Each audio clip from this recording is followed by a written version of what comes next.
So if you haven't noticed, society is actually collapsing all around us. Now, economists from the past and the present predicted that this was inevitable, the final stage of capitalism. A reality where within our society, power and influence is concentrated among a few elite. These are, of course, the major shareholders in major corporations, and these corporations that have amassed a massive and egregious and ungodly, a sinful, a wicked amount of wealth, really, have influence over our politicians. They run our government, and now they are even our presidents. Right. Yeah. And so that's one characteristic of a failing society that is suffering from late stage capitalism. There is, of course, wealth inequality. I don't need to tell you about that.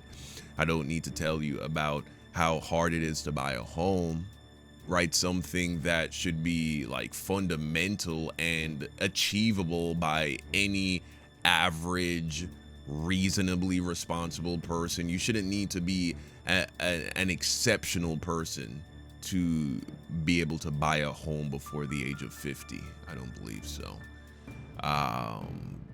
Birth rates are falling. Birth rates are crashing, really. There's so much going on, man. Consumerism is out of hand, right? Everybody is, I guess, because we can't buy homes or even like really nice cars. We're settling for Labubus, I guess. I mean, people are spending the little money they have on just whatever trinkets they can find that can give them some sense of joy and feeling of control and ownership in their lives, because we don't own anything either, right? All of the things that we used are now subscription services, and so you don't own anything. You will never own anything. You can't save. You're just a cog in a machine that is being ground into dust. And by the end of your life, you will be forgotten, and you won't even be able to leave anything to your children, if you even have children.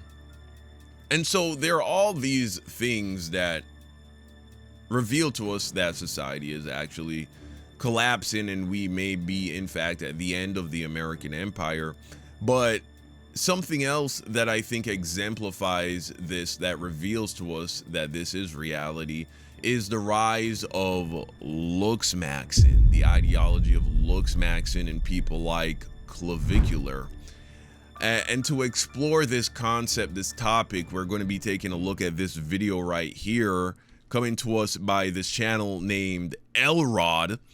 Looksmaxxers are rats! Looksmaxxers are rats. It's going to make sense in a second.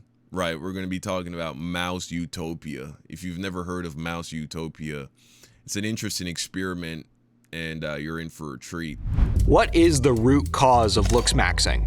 It's exploded in popularity over the past few years, but we still don't have a good explanation for why this behavior developed. There's its shadowy origins on incel forums and its all-encompassing nihilism. But what if I told you that Looksmaxxing isn't solely a human phenomenon? This exact adaptation has appeared before, in a utopian experiment on mice. This mouse civilization and its downfall explains not just the root cause of Looksmaxxing, but why Looksmaxxing could lead to a massive population collapse. Wow. In 1968... Now, of course, take this with a grain of salt.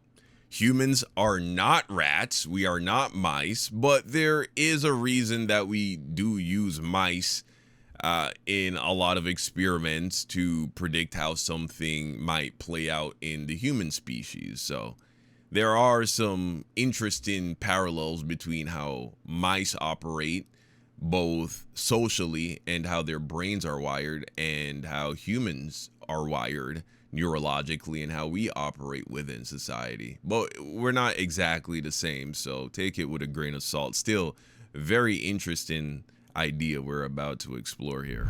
Researcher John Calhoun built a giant utopia for mice. He planned to study overpopulation by creating a paradise for these mice, giving them effectively infinite resources and a massive shelter. This was the grand experiment called Universe 25, the 25th large enclosure Calhoun had studied. Calhoun set 8 mice loose in this utopian environment and began to observe. There was a period of 104 days before the first litter, and this constitutes Phase A. But as soon as the first children of Universe 25 were born, the colony entered Phase B, explosive growth. Right. In this paradise, the mice were fruitful and multiplied. AKA the fucking boomers. This is the boomer generation of the mouse utopia right here. They spread across Universe 25. At first, all seemed normal. The population of mice rocketed up past 800 in just under a year. Wow. They were well on their way to the ultimate population cap of 3,840, right, where there would be more mice than shelter. They established nests, social hierarchies, and territories, as a healthy colony should. And due to the excess of resources, there were 3 times more young mice than their older counterparts, far exceeding how many would appear in nature. But then something strange happened. The population growth slowed, but not because of violence or disease. The mice began to fail at basic social behaviors. With the population climbing past 1,000 mice, social contact had become constant and inescapable. Mice were exposed to one another far more frequently than would ever occur in nature. Yeah. Under this pressure, their social structure began to break down. Calhoun says the heightened contact rate culminates in brevity and incompleteness of response and finally blocks expression of behaviors. Wow. In essence, the frequency of social interactions prevents them from being complete or effective, meaning that the young mice never learn complex behaviors, and the mature mice even lose the ability to perform them. Wow, so this sounds like Gen Z / Gen Alpha territory right here, maybe even the youngest of the millennials, right? Everybody's online. You're constantly interacting with people. Think about that.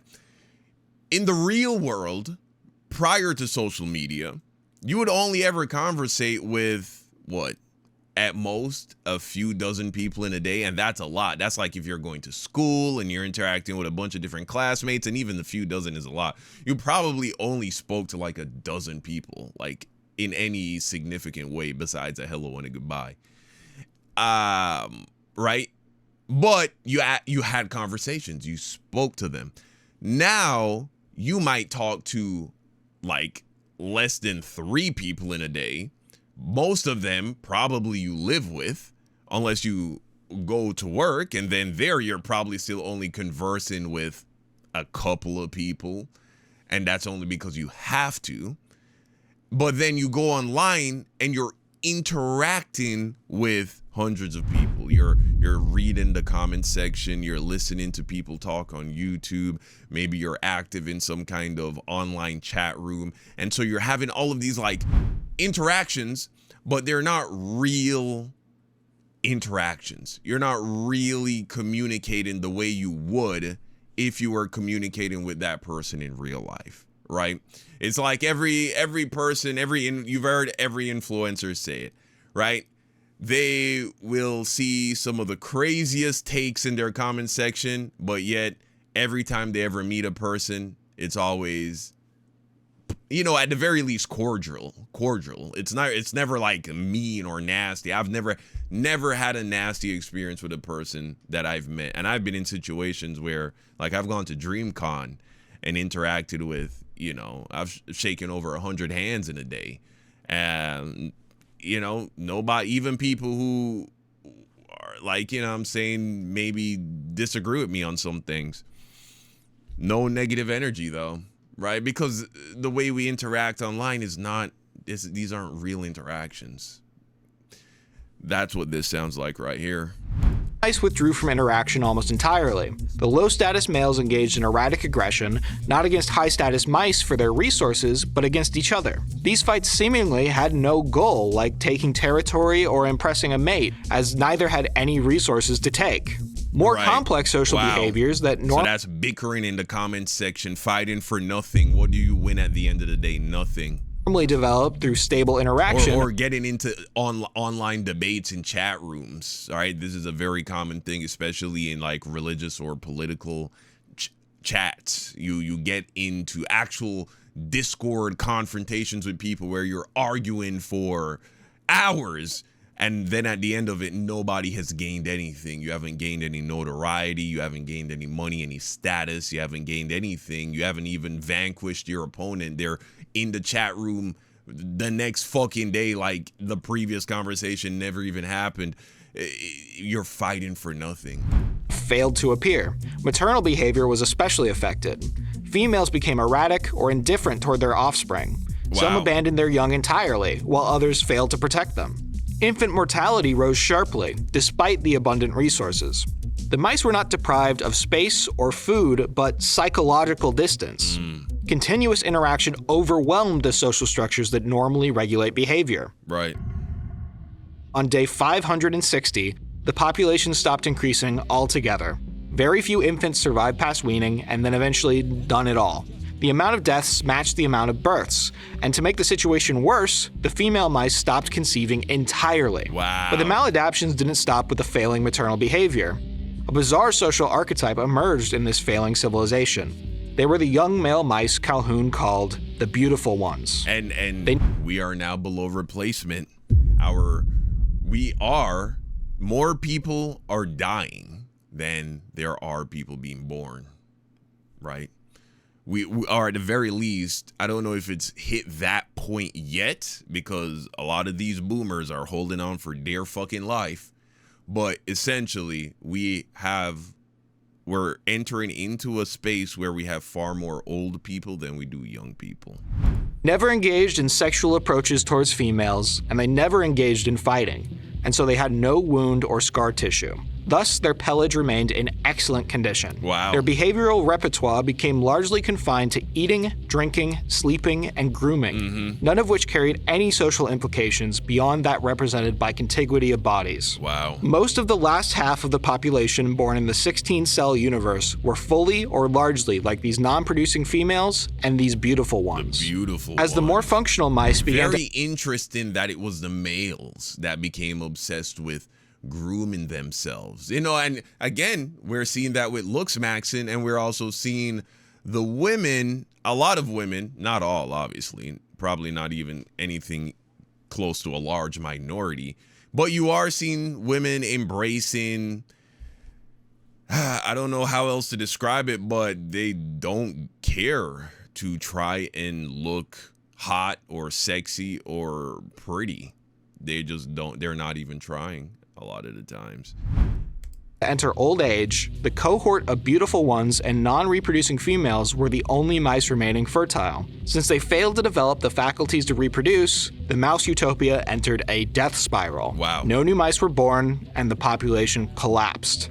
Had the researchers not stopped the experiment early, the final mouse would have died on day 1780. Wow. The similarities between the beautiful ones and Looksmaxxers are pretty obvious, so I'll just briefly outline them. First, both the mice and Looksmaxxers are at one point outside or at the bottom of the social hierarchy. Secondly, both do not physically fight or compete for status in an alpha sort of way. Right. And finally, both do not participate in fruitful reproduction, except in rare cases. But can Universe 25 really provide us with an understanding of why humans have adopted this Looksmaxxing behavior? If so, the obvious hypothesis is overpopulation. Despite being able to physically support over 3,000 mice, at a capacity of 2,000, Universe 25 became overcrowded to the point where the status hierarchy dissolved under the population density. So notice that overpopulation was not marked by a lack of resources. It wasn't because the environment was incapable of sustaining further growth of the population. Interesting. This is why Calhoun's work often gets discarded as neo-Malthusianism. Makes sense. We throw away half of the food we produce in this country. Clearly, if you've ever been in an airplane and flown over this country, you know we got more than enough land, right? And so resources and the space is not why we aren't continuing to reproduce. But that's not the conclusion Calhoun came to. If you read Calhoun's previous paper, he describes a strange behavior from the mice called a behavioral sink. In this other experiment, it was a similar mouse utopia, but featuring a limited amount of feeding spaces. Mice would tend to cluster in disproportionate amounts at certain feeding locations and all but ignore others. Calhoun noted that this basic physical need became pathologically tied to the mouse socializing, so much so that they wouldn't eat when they were alone. As such, the quantity of social interactions grew to an enormous amount in this enclosure, far beyond what would ever happen in nature. This is the same social failure from Phase C of Universe 25. The frequency and low quality of these interactions caused the mice to either fail to perform or never learn complex social behaviors. The same clustering happened in Universe 25.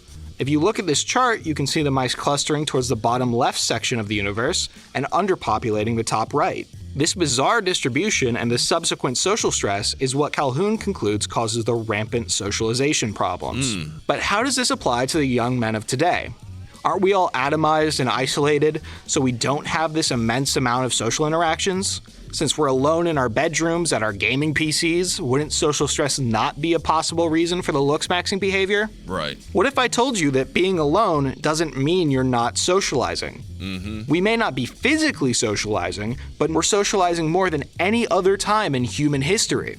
The phone, internet, and social media in particular register in your brain a very similar way to if you were truly interacting with the people on the screen. These technologies collapse social distance and make it makes perfect sense because all of the emotions that you feel going through the comments section, talking to other people online, in chat rooms, in Discord servers, those are very real, right? It feels very real.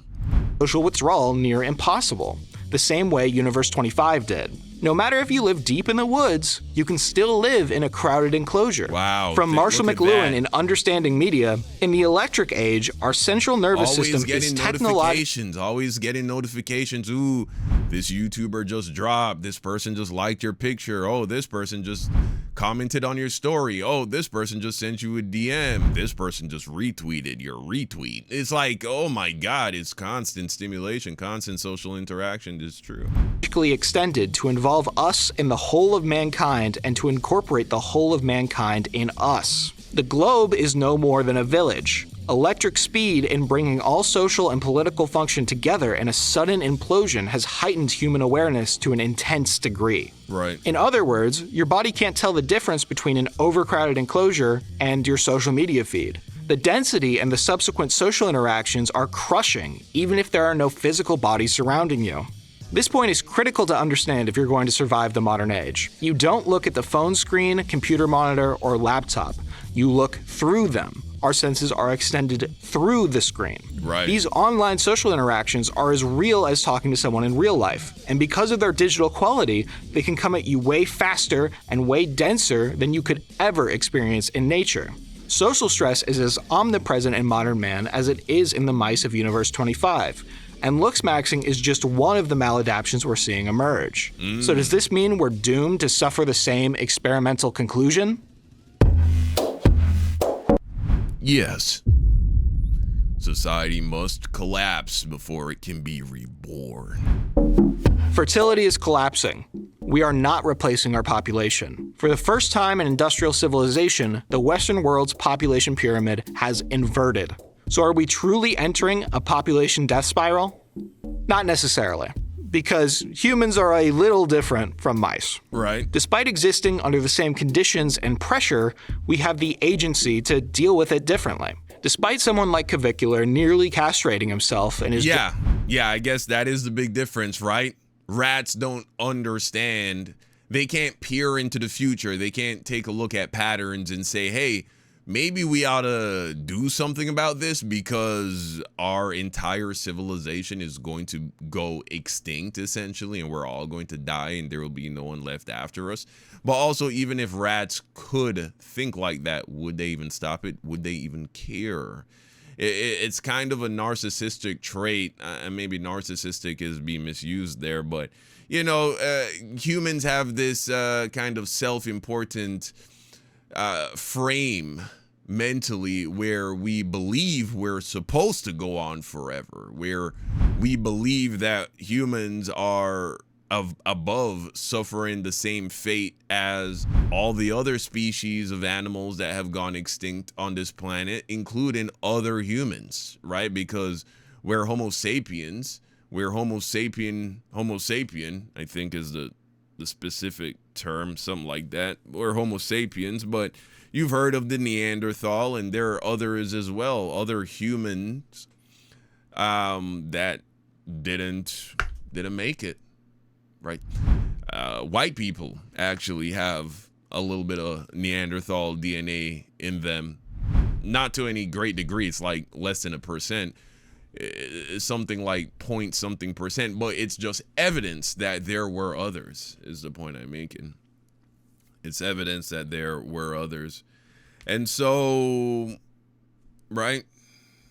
I mean, something's wrong with us, bro. Something is clearly wrong with humans.